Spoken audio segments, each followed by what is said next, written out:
Jérusalem.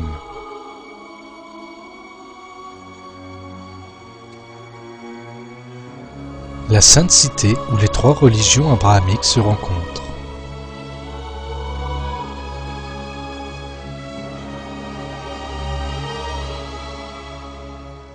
Une terre sainte où le prophète Mohammed, paix et bénédiction sur lui, a fait son ascension miraculeuse au ciel, où le prophète Jésus, paix sur lui, est né et a grandi, où le prophète Salomon, paix sur lui, a érigé son temple sacré, et où de nombreux autres prophètes ont vécu, ont lutté pour la cause d'Allah et ont été martyrisés.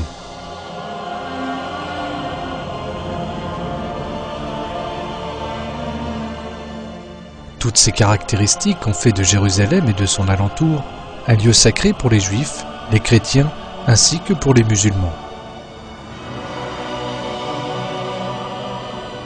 Quand le prophète Moïse, paix sur lui, a libéré les Israéliens de l'oppression et de la tyrannie de Pharaon et les a dirigés en dehors de l'Égypte, c'est en ces lieux qu'il les a guidés. C'est pour cette raison que les Juifs ont fait de cette région un lieu sacré. Il est dit que le prophète Jésus, paix sur lui, est né dans cette région, dans une ville appelée Nazareth. C'est pour cette raison que les chrétiens considèrent également cet endroit comme sacré.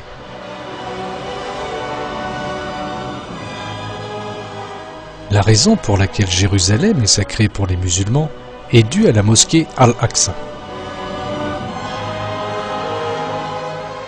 Dans le Coran, Allah le Tout-Puissant se réfère à la mosquée d'Al-Aqsa par son nom et révèle qu'il a fait de ce lieu un endroit sacré.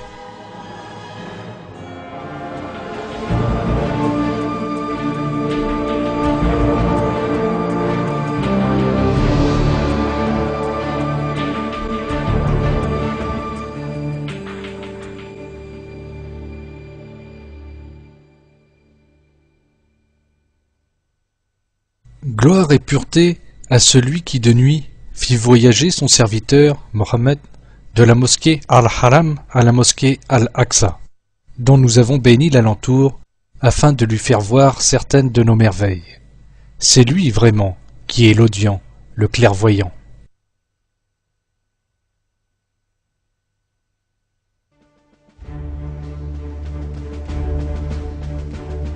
Le miracle de cet événement nocturne est révélé dans le Coran.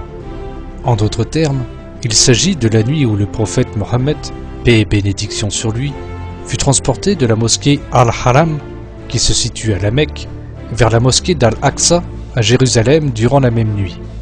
C'est un des plus merveilleux miracles dans la vie de notre bien-aimé prophète Mohammed, que la paix et la bénédiction soient sur lui. D'après les récits, l'ascension de notre prophète vers les cieux a eu lieu au cours de la même nuit dans le quartier de Jérusalem où se trouve la mosquée Al-Aqsa.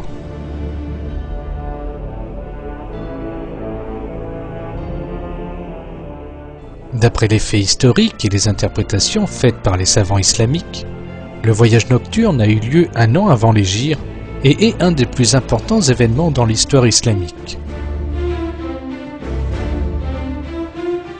La mosquée était également la première direction où les premiers musulmans se sont dirigés pour la prière quotidienne.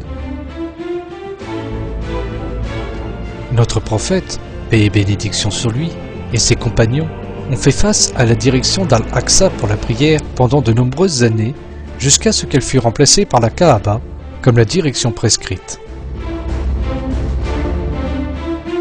Étant donné que la cité de Jérusalem est un lieu sacré en islam, les musulmans y ont attaché une importance particulière durant toutes ces périodes.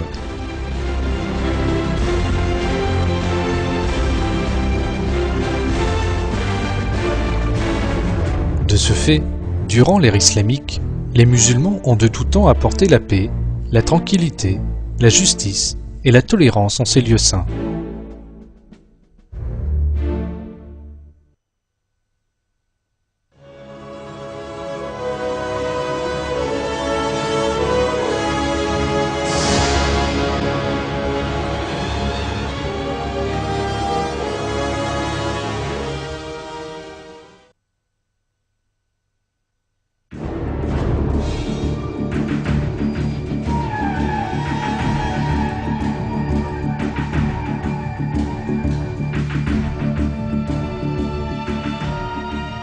Jérusalem était la capitale juive jusqu'en l'an 71 après Jésus-Christ.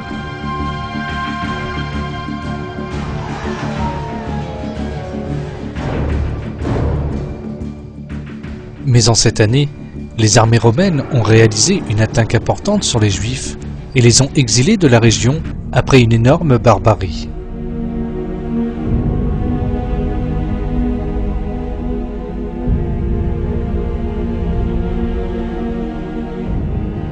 Comme la période de la diaspora a commencé pour les Juifs, Jérusalem ainsi que la région avoisinante ont été abandonnés.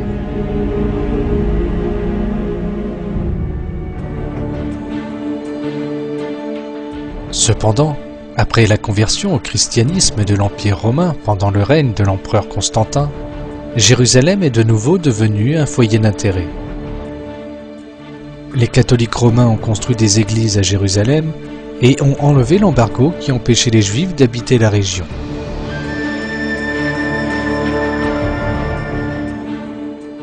La Palestine a demeuré un territoire byzantin, donc romain, jusqu'au 7e siècle.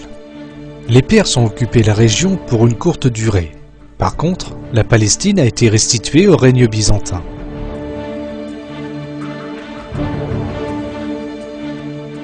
Les Palestiniens ont attendu pendant des années pour que les injustices et l'oppression qu'ils ont subies sous le règne byzantin se terminent et ont été confrontés à différentes formes de pauvreté et de misère.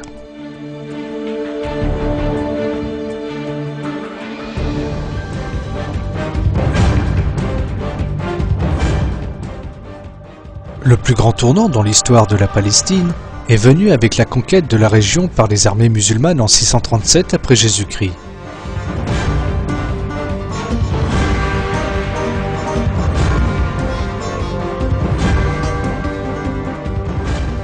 Cette conquête signifiait que la Palestine, qui pendant des siècles avait été la scène de guerre, d'exil, de pillage et de massacres, qui changeait souvent de main parmi les différentes croyances et qui avait de nouveau subi la nouvelle barbarie, a finalement atteint la paix et la sécurité.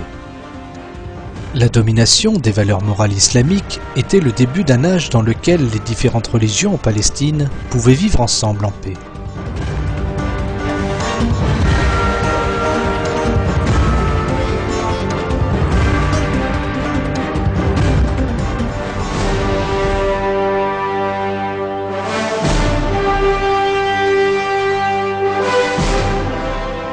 La Palestine a été capturée par Omar, qu'Allah soit satisfait de lui, le deuxième calife de l'islam. L'entrée d'Omar en Jérusalem, ainsi que la tolérance, la maturité et la douceur qu'il a affichée envers les différentes croyances, annonçaient une nouvelle ère joyeuse pleine d'espoir.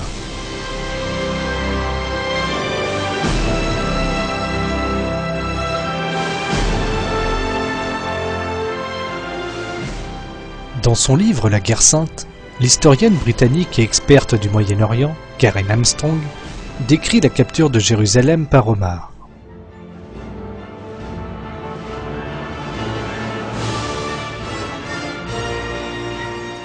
Le calife Omar est entré à Jérusalem assis sur un chameau blanc, accompagné par le juge d'instance de la ville, le patriarche grec Sophrone.